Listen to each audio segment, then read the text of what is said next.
Okay, I'm speaking today on AST programming. And how many people here have used ASTs? Okay.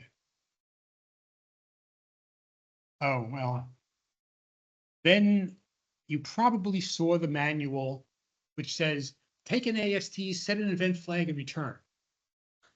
I can't even remember. I think that paragraph or so is still in the manual. Actually, it was plagiarized. It's in the RSX manual also. This is the exact example. It's also silly in the extreme. You would never do that for real. First of all, I'm going to give you a set of guidelines and design rules. I am not kidding. They are real. They aren't in the manual. But they are, if you dig into code that uses ASTs extensively, written by engineering, they are effectively there. It just never made it into the doc set. Hence, you'll never find a piece of engineering code that does a mark time, a set timer, a timer request, sorry, multiple generations of operating systems. ASTs, by the way, originate with the PDP-15. Yeah. The reality is that you would never fire an AST for the purpose of setting an event flag. That is extremely ridiculous. If you want to fire an event flag when a timer expires, give the event the system service the event flag. This is, why do we park the car? Well, I had to change the baby's diaper. Okay. Ridiculous. The rules are stricter. If you follow them, you will have correct code. If you don't, well, enough said.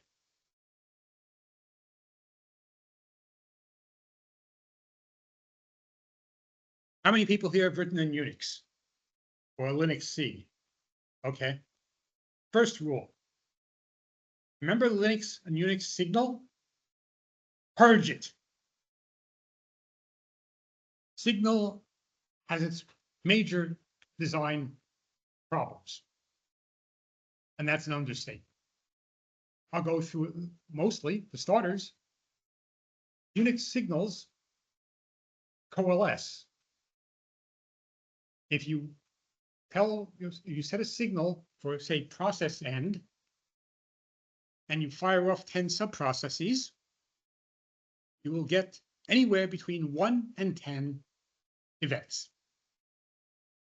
And if you Google it extensively, you will find a pile of entries telling you when you get a signal, poll every process you started to see if which one stuck its hand up. That's an interrupt poll sequence. Why bother? ASTs are queued. You get one AST per event. They do not coalesce. If you start 500 subprocesses up, you will get 500 completion ASTs. Guaranteed. You don't have to count them. You just count how many are left. That is a reliable thing you can rely on. Second, ASTs in the same access mode are not preemptible. They are FIFO. So any variable you use in an AST does not have to be interlocked against another AST in the same access mode. For most people, this means user. If you have a timer, an IO completion AST, a subprocess, and God knows what else, they will happen serially in some sequence, to be determined. Yes, you may get IO complete and get a timer complete for the same operation. If the IO complete happens, and while you're doing that, the timer fires before you do a cancel timer, you get both. Watch out when you delete data structures. IO complete with a timer or timeout still outstanding is not purgeable. You have to keep a usage count in the data structure against the possibility that the timer event is still going to happen. Now, stick a bookmark on it. Stick a bookmark on the system service DCLAST. We'll get back to that in a little bit. But that's a guarantee. That's a contract. You cannot miss that. Synchronization is effectively IPL level. You have a user process running, you get an AST. That's one level, a different level. The AST runs to completion, the user process resumes. If there's another AST, whether or not the mainline code gets activated in between, you'll get the next AST upon return. So you can get the equivalent of non-interruptibility within a process. Note the qualifier, within a process. This is not interrupt masking. This is not priorities. This is an AST. It executes at the same priority as the user process. So it doesn't block anybody else. It just blocks your process. You can have ASTs queued to you while you're swapped out. I/O completes whether you're swapped out or not. Timers expire whether you're swapped out or not. There's no guarantee on how long between the event occurs and the AST is delivered. But it will be delivered immediately upon you getting swapped back in. That's the next thing called. Another note, it's higher efficiency. You'll never get the ASTs are as good as you're going to get in terms of checking for event completion. If you go to the internals and data structures manual, you will find that a internal AST is basically what sets your event flag. It has to be set in the process context. The process context may not be loaded at the time the event fires.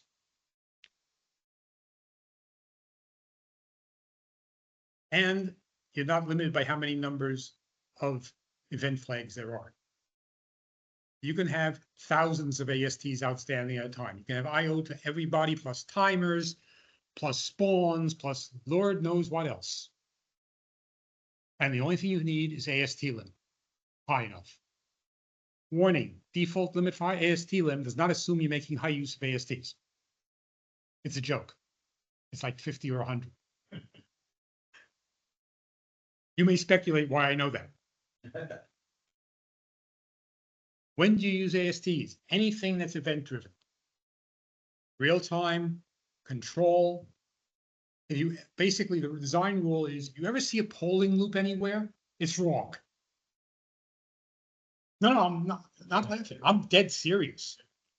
I had a client stick a poll loop instead of using ASTs, and we wondered why we were one user and 100% CPU saturation. They didn't put a mark time at the bottom. They didn't do a set timer at the bottom. If we fall through with nothing, wait 100th of a second. They spun it up to, they were, by the way, this is serious. This is not a joke. They were ready to go from Microvax 2 up to a 6,000 class machine to improve response time. They figured they were CPU saturated. They were spinning around the wheel as fast as the hamster can run. I knocked it down to under 1% by putting a 100th of a second timer at the bottom. Monitoring, transaction processing, network apps. Another issue. Ordering. Remember the I/O and the cancel? And networking, it happens in spades. You can't assume any particular sequence of events is the sequence that'll occur. You start 3 connections at the same time with the same bandwidth. You send the same size message to all of them. Throw a die to determine which one comes in first. For that matter, on terminals. What is the speed of a terminal output? Yes. Oh, okay. You may know the answer, so you may be cheating. But how fast does a 9600 baud connection complete I/O? 1,000 characters. Turns out you have to read the spec. All UARTs are crystal controlled. The crystals are plus or minus either 5 or 10%. What does this mean? 3 random UARTs? Pick from the bucket, whether you have a hot one, a cold one, or one in the middle. Oops. How do you know? The answer is you don't. Go out to a terminal server. Telnet, LAT, whatever. Same problem. Packet delays, contention, other stuff running on these client machine. You can't assume. All you know is you sent 3 messages. You have to do the next step when they've all been received. You have to wait for each of the completions to count down to 0. ASTs and reference count, not check for 1, wait for 1 to finish, then check for 2. In fact, it just implements asynchronous programming. It implements event-driven. It's event-driven systems. It's asynchronous, and it gives you locking on data structures that you restrict to that level. Very important. Remember, I tagged DCL AST earlier in the presentation. ASTs, as I mentioned in the intro, aren't interruptible by peers. Kernel ASTs, exec ASTs, supervisor ASTs, things like RMS, terminal buffer copying, which is a kernel AST, and a bunch of others. Yes, they can happen while things are going on, but no other user mode AST in your process can execute while you're in AST state. It's effectively a serialization lock. It's FIFO. And it's a simulated call instruction. Warning, on VAXs, move C3 and move C5 and the other character string instructions were interruptible. That means an AST, which is effectively, you peel back far enough in the onion of causality, an AST is always caused by some external interrupt of some kind. That means if your data structure is being used at the normal process level, and it's a string, you can have a problem. I've actually had people come back with that. They started in COBOL, so they kept their value statuses as yes or no. And yes, they have seen naturally occurring cases of all of them. Yo, Ness, Nos. No, you get all the possibilities. When the book says interruptible on a character boundary, the book is not kidding. It is. The code, the implementations in library routines and such used, same rule applies on RISC, like alpha, or on x86. So be careful. Use the atomic instructions to update status variables. Lock things, marking them as in progress. Even if you're doing nothing like setting a string into a position, mark it active, being modified, copy the string, mark it as stable. If the AST comes in, check. You know the AST can't get interrupted, that says nothing about process state. By the way, reference DCL AST again. Some examples. Printing, terminal management, and process control. I've written this kind of program more than once. Everything is going on at the same time. You do it with ASTs. You set everything, you fire up everything initially, and you go to sleep until all the work is done. And you get an exit code. If you want to pass exit status via a logical name, for example, in the system of group logical name tables, or in the job logical name table, fine. Do a timer AST every 5 seconds or 10 seconds. Wake up, check the logical name, and exit. Reschedule and go back, keep going. When you finish, hit the flag saying, we're done, folks. Untimer the main process, and everything cleans out. The commonality here is you're all event-driven. You never spin on anything. You never use a wait form of any system service. Avoid using the RTLs for printing because they all have waits. If you need to use an RTL printing to access a file, you either do asynchronous RMS or you queue a buffer to the mainline program using the interlocked instructions or circular buffer, and then you wake up the main program to do the write. Do not halt at AST level, because that will block not only the thread you're in, but everybody back behind you. And if you get a bug and don't exit, the whole freight train is going to pile up to the world stops. You don't have control. There's also no dispatch routine. That's called the kernel. No, you will never find a piece of code in a code review that says, did the timer expire? Did this happen? This happen? This happened. What you do is you annotate the lead into that saying, when finished, call this. And you basically have pseudo simultaneous execution. When do you actually go to multiprocessors? When you hit common episodes of 100% CPU utilization. Hint, almost nobody gets there. Because I've had programs running.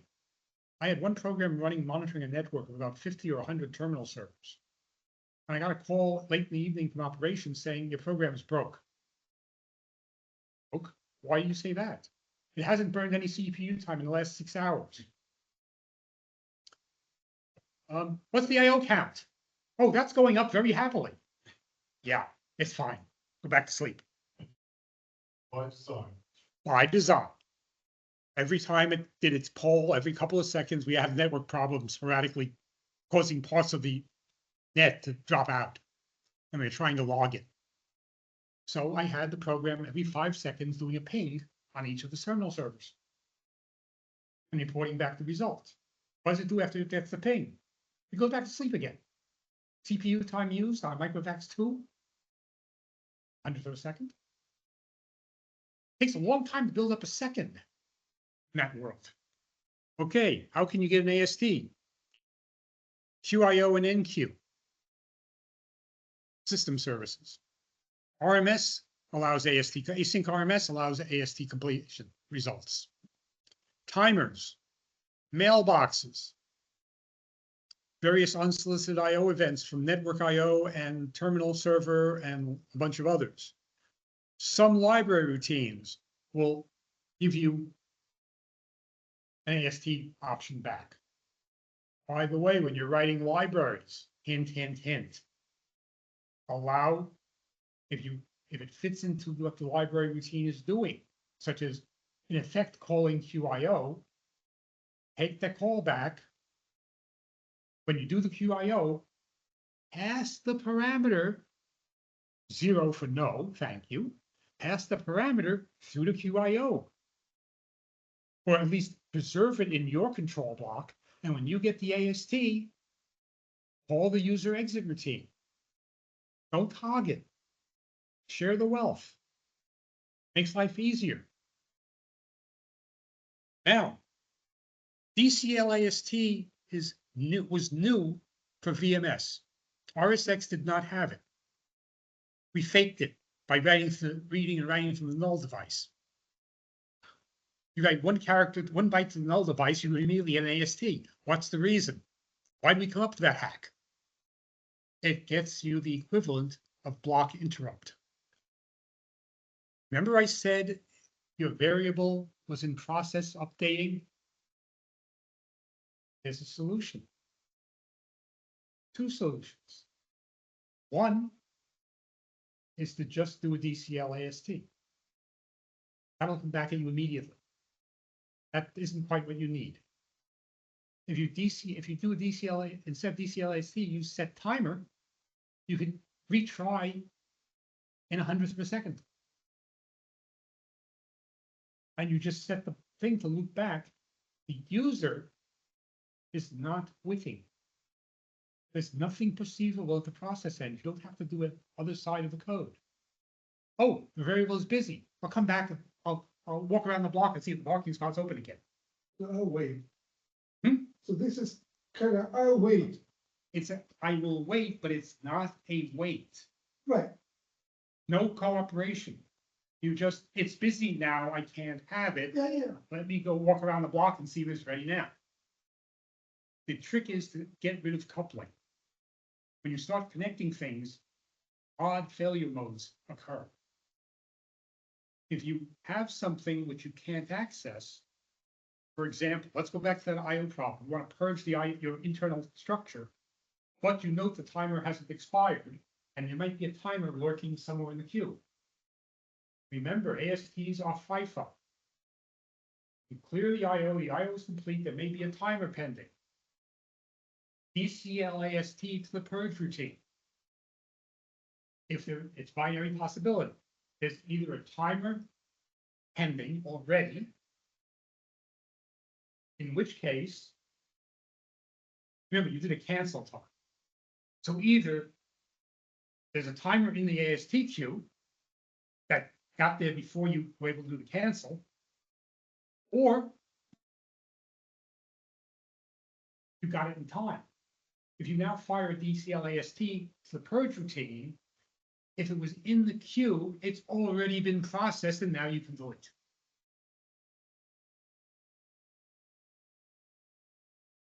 Yeah, it's queued. Of course, you put the safety check in there.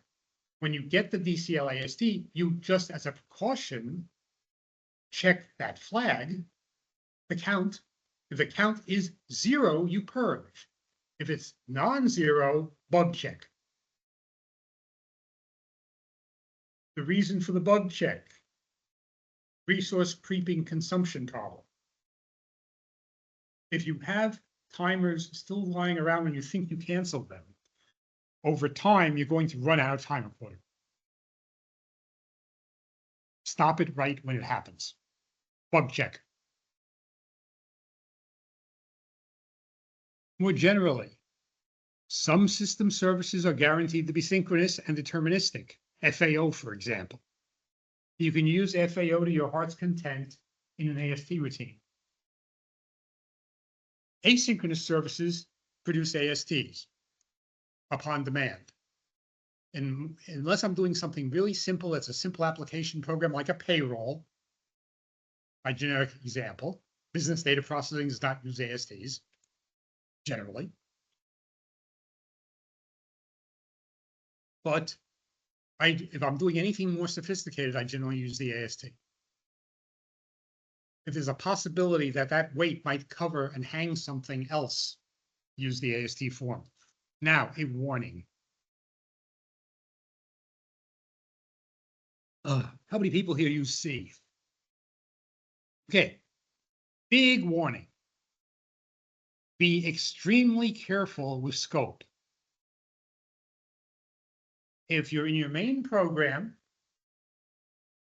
and you have a variable there, dynamic stuff is safe because the main program won't exit before the world is over. However, that is dangerous. And I will tell you why. I haven't put this in a slide. I looked at it. It's a real good example. ASTs are asynchronous.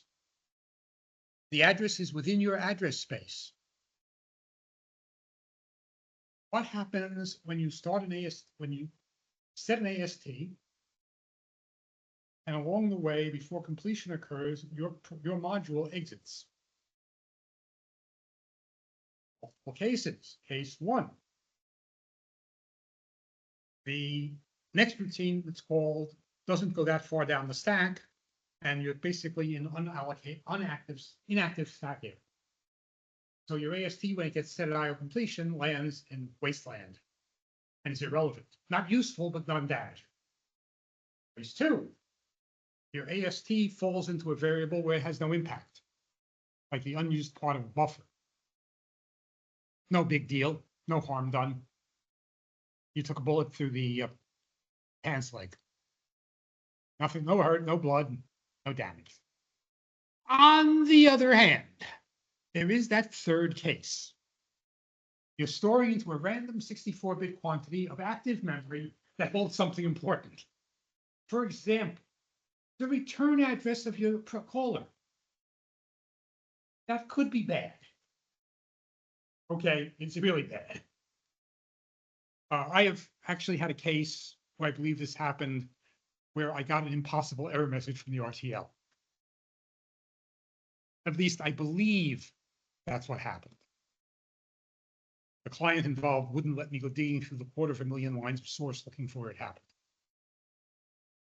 This is dangerous.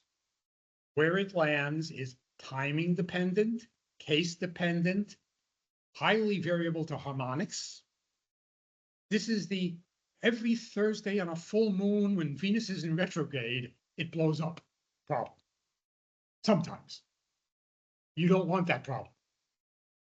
Never put an AST in non-static storage.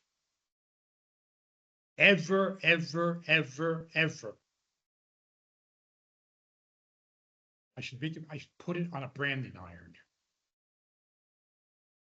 They're fatal, they're hard to find, boy, is that expensive.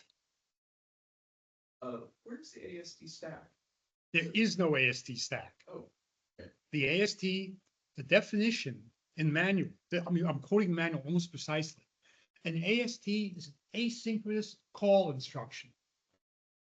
It uses the normal stack that the process has. Okay.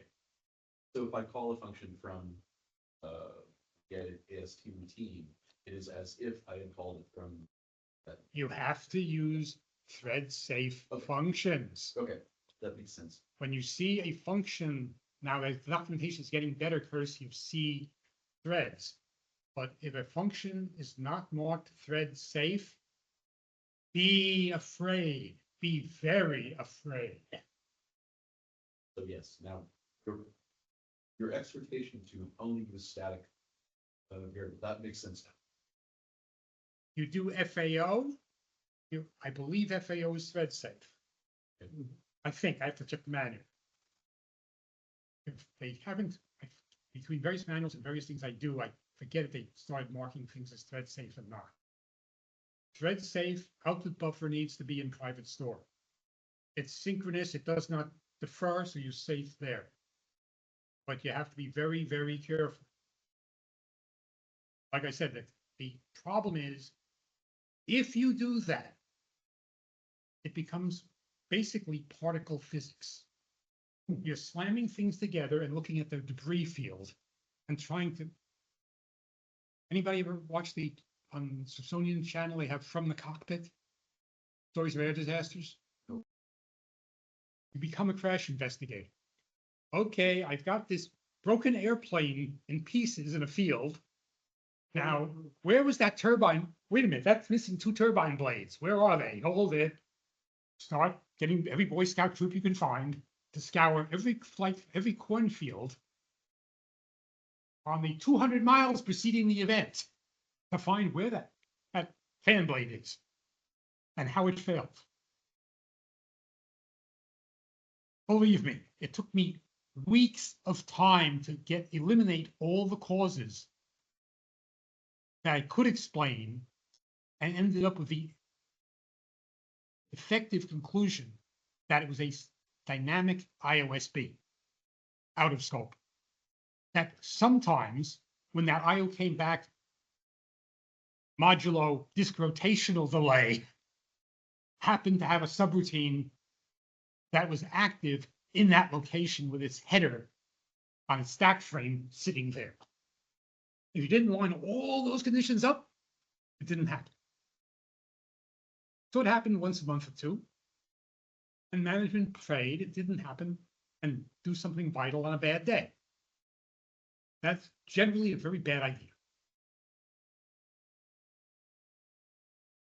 And you'll notice I'm allergic to proper nouns. By the way, the thing about QIO is a lot of calls mimic QIO. NQ looks like QIO. If you put the 2 pages side by side, the parameter lists exactly track each other. If you build library routines that call QIO as their gating factor, do the same, follow the example. support event flags, support AST parm, support AST. AST parm is a void pointer. That's the best use of it. Use it to point to a data structure. When you get into the AST routine, you have one parameter, which is AST parm, passed it to a real pointer of the right type. Follow these rules, you'll be safe.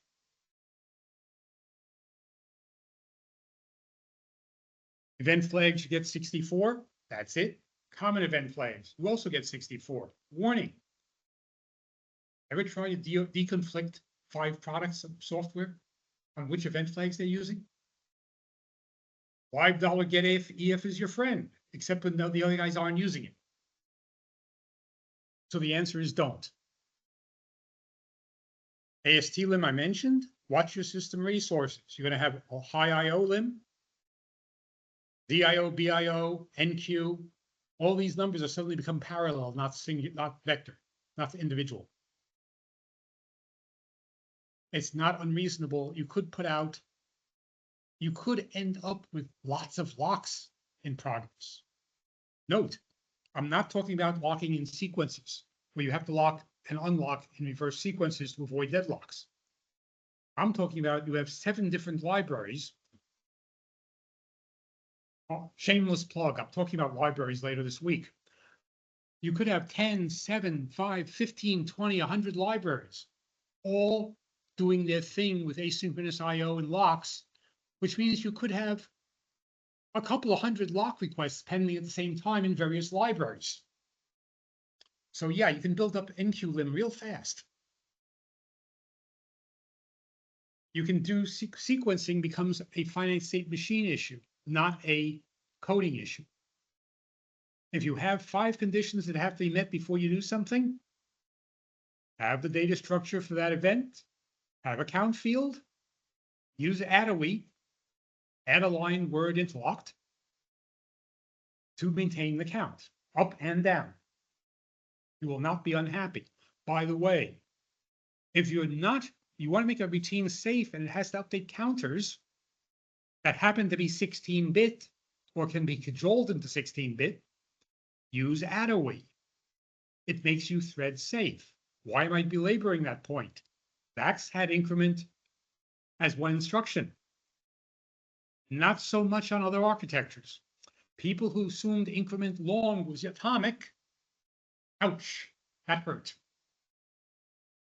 Yes, you may speculate why I noticed that. I also have the story of a guy who had a multiprocessor on VAX and had unaligned floating point data who got half of one value and half of the other because he got A, B, A, B. And we were on the line it was then Deacon's, we were on the line for tapes. And he was in the next line over, and I heard him storytelling. They kept having this problem happen where they got an illegal floating point value. They've been going crazy. Guys, you don't happen to have unaligned data, do you? Well, maybe. Why? You know, if you line up the timing exactly right, machine 1 will get half the floating point number. The other machine will store into the other half, and you should have seen him run for the phone before cell phones. Please, every one of these things you avoid when you write code is a lot faster to kill it there than to kill it somewhere else. Warning, be very careful of structures within structures. C will very happily take a void pointer which is unaligned. By the way, development practice observation. If you have a data structure which requires a certain alignment, on the entry gate, check the bloody alignment.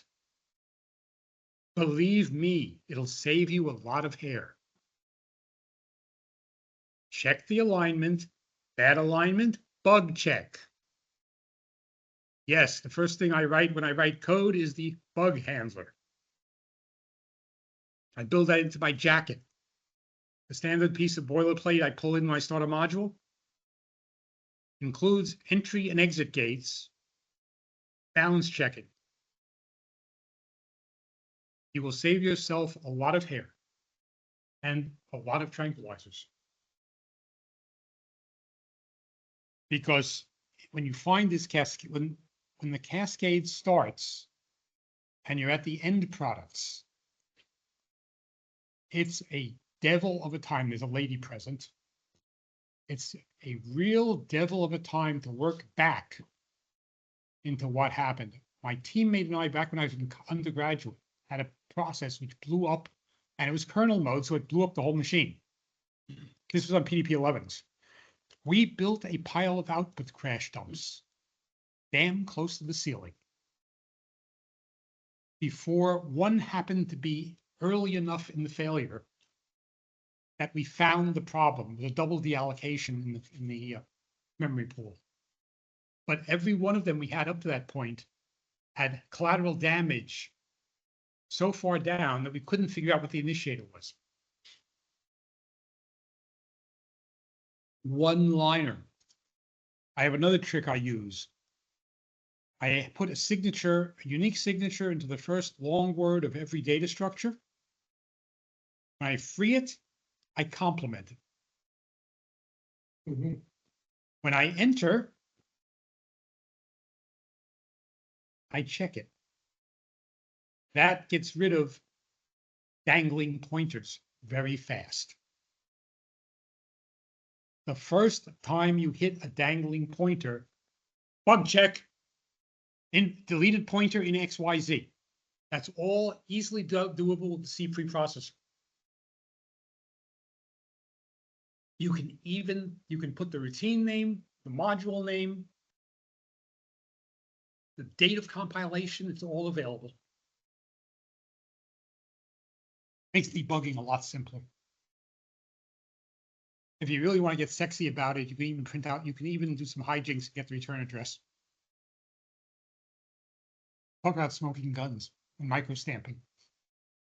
You have the whole thing right there looking at you. This is the simple AST program. The main loop of the program is set the parameter to no, start the initialization routine, and go to sleep. Just hybrid. By the way, false wake from hybrid does happen. You can pick any terminology you want from sleep research to describe it. The answer is check the flag, and the flag says not time to wake up. Hibernate again. Why did I say DCL-AST here? Well, that's the thing. If you start things up, the easy way to get bushwhacked is to not have all your data structures initialized when the first AST comes in. If you actually fire the IO operation, do the initialization from AST state, you're guaranteed not to get preempted. That's important. Each of the previous slide. One second. Yeah, I wrote it in Fortran. The progenitor of this deck is old. I've been doing this presentation in one form or another for more time than I can count. I've been the AST guy. This is what your main program looks like. There are more complex examples, but that's the simple one. If you need an event flag that isn't an event flag, the event flag is EFN $EFC. That is a value guaranteed not to exist in nature.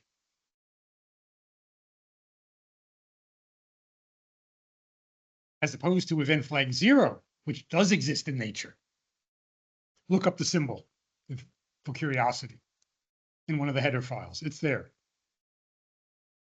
Now, the normal thing you see in the manual is to do nothing significant in AST state and put it and then wait up the main program. Wrong. Do everything in AST state that can be done in AST state.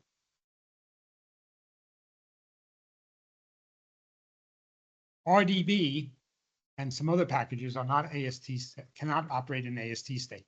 They tie themselves up in their own underwear, if not worse. Here's where you use queues.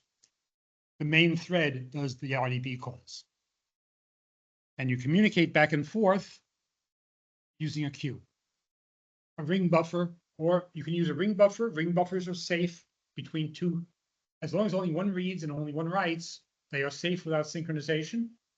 Or you can use insert and remove queue interlocked to be safe. But you do the real-time things in AST state. And if you have something like RDB, you do it in process state. And you communicate back up to AST state by doing DCL AST. You don't need to lock the data structures then. As long as you're in AST state, it's like the system calls to disable interrupts on a driver. It's the equivalent of raising IPL. Poor man's IPL. Queues, be careful about overflow conditions. They hurt.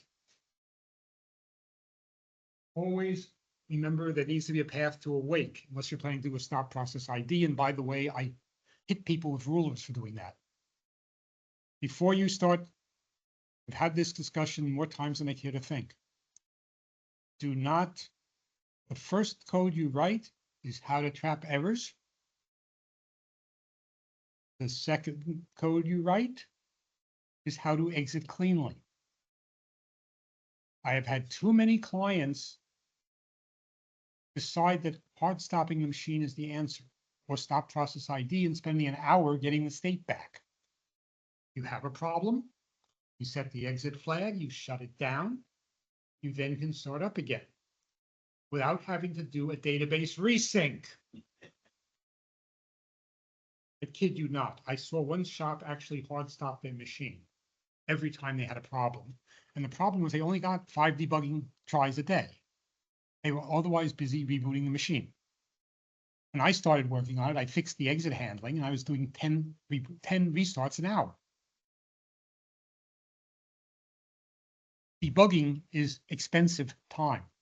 That which slows you down is bad. When you're communicating back and forth, notes, use the routines, use the approved insert and remove queue. Do not write your own. They exist as live dollar calls. Use the CLAST to force yourself to an elevated to an AST state if you have to update something that's being used by the AST routines. Process ASTs in the sequence you receive them. They will still be waiting there a microsecond later. And the order is sometimes important. Don't get ahead of yourself, because you'll then get confused when you actually get the AST itself. You can't magically pull the current AST and the 1-4 entries down. There's no way to inspect the AST queue in user mode. Avoid race conditions. Race conditions are really your enemy. If you are subject to a race condition, do it from within a DCL AST invocation, and you'll be safe. If I have a table with 100 entries that are going to start IOs on 100 devices, allocate the table entries, a DCL AST for each of them with the state currently being inactive. The DCL AST processor will initialize the data, fire the initial QIO, mark it active, and fire the initial QIO. There's no way you can accidentally not have the initialization and fire the QIO. There are cases where you may be doing timers, starts, and QIOs and other things. And if you don't have everything tied down at the same time in the right state, life can get excessively exciting and hard to figure out because you thought it was the right sequence. Big philosophy thing, kill the bugs you don't put in the code, or the bugs you don't have to remove from the code. Never use the inhibit AST system service. Ever, ever, ever, ever. I've been working on machines since before my first systems programming machine was an IBM 1620. No interrupts. My second machine was a 36040 IBM mainframe. Interrupts. When working in kernel mode, I was in IBM terminology was system mode. It was not the rule, if you were sane, was never have a conditional statement between turning interrupts off and turning them back on. Because invariably you would neglect to get both code paths when you did something, and you would end up with a machine with its system state light on and sitting there hard stopped with no way out. Operations normally got very upset with you when you did that. DCL AST releases the lock on AST when you do an exit AST. Neat as you please. As long as you hit the return statement, you're done. Stack locations, do not use them for data for an AST except internal to the routine. And be careful what you call. It may hurt. Out of scope. Very dangerous. This is a stack. The stack goes up and down over time. There's hot, there's not, and there's maybe. Or a flesh wound. That may not be more than a Band-Aid. Then again, it may not. And that may vary. Talk about qualifying software when goes in it. It's complex out there if you make it. If you keep it simple, things get very trouble-free. Yes. So big application with lots of ASTs outstanding and requested to exit. So now I want to cancel all the ASTs that have been. You can't cancel the ASTs. You can cancel. The trick is cancel IO, if I recall correctly, will trigger a cancel AST completion. It's a two or three step. Cancel IO 15. IO 15 cancels, generates the completion AST, completes the IO. Once again, this is like the spawn case I mentioned at the beginning. You keep an active count in your control block, cancel IO. Now you set timer AST to check whether that is purgeable. If the count has gone to 0, you can purge that IO, mark it clean. It's basically IO in, basically you're re-implementing a user mode version of IO rundown. You're following exactly, if you go to the IDSM and look up IO rundown, you will see essentially exactly what I just said. IO rundown cancels all outstanding IOs, waits for their completion, reassigns the unit, that. You're doing the same thing. So I've got a lot of timers that's Cancel time. in their AST. Well, no, that cancel timer you can do from users, from normal program state. You may get one of two results. You may get the cancel back. You may get the AST. I think there's a status. I have to check the status of the service. Read, by the way, if it hasn't been obvious, whenever you do this, read the system service page carefully, word by word. Yes, print it out and highlight it. You have to, this is what IBM in Mythical, what Fred Brooks in Mythical Man Month called the language lawyer. Yeah, it's reading law. Sir, you were speeding in I'm ticketing you for speeding in a school zone. You were going 25 miles an hour. Objection. You cited me in a motor vehicle code, section 47C, whatever it is. Correct. Did you cite me under this motor vehicle code? Yes. Motor vehicle code, correct? Yes. Could you please read paragraph 1 of the motor vehicle code preamble? A motor vehicle consists of a vehicle with multiple wheels and a propulsive device. I was on a horse, sir. Result, ticket dismissed. Uh, for Unisite, that's a wheeled vehicle. You gotta be careful. but it's not multiple. Yeah, but I'm not sure. Oh, it might have changed. Read the text. Yeah. When they say US mail, they mean US mail. Not FedEx, not by courier. They mean chopped, postmarked by a United States Postal Service chop. You will lose your bid protest that way. Plenty of people have found that out. When the book, you read if you find ambiguity in the documentation, please report it. However, in the absence of ambiguity in the documentation, read the documentation, highlight the applicable pieces. It is language lawyering. And it's a bug if you find that. If the it's a system bug. Does not. We had long dialogues back when VMS was live about the problems of updating IOSBs in alphas with memory flushes. And was a memory flush actually in the pipeline? So could you get the AST before the actual IOSB was written? Details count. You want to land on both wheels. You want a perfect 3-point landing, you got to do it right, not 2.5. So yes, read the manual, read it carefully, work through the cases. The place where people get hammered is when they don't. I actually saw this in Linux. Remember I Googled Linux fork? This was exactly the kind of thinking I got on those pages. People say, I span 20 processes and most of the time I get back 20 signal events. But sometimes I get 18.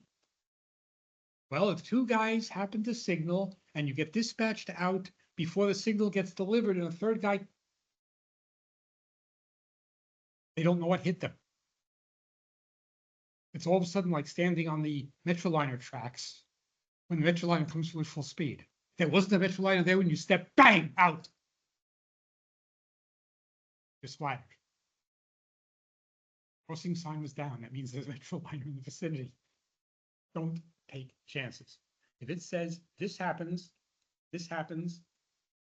assume the worst case. Cancel IO. You cannot do a cancel IO without verifying that the cancel actually happened. Many devices will cancel IO instantly. Note the qualifier. Many devices, I'll amplify. Many devices in most situations will cancel immediately. What about mount verify timeout? What about tape not? Well, yeah. What about terminal IO? Well, telnet. Yeah, you get the idea. You can get burned. The burns hurt. Oh, I'm sorry, Keith, are you speaking next? Okay. Console, the keyboard is all yours. I'll be outside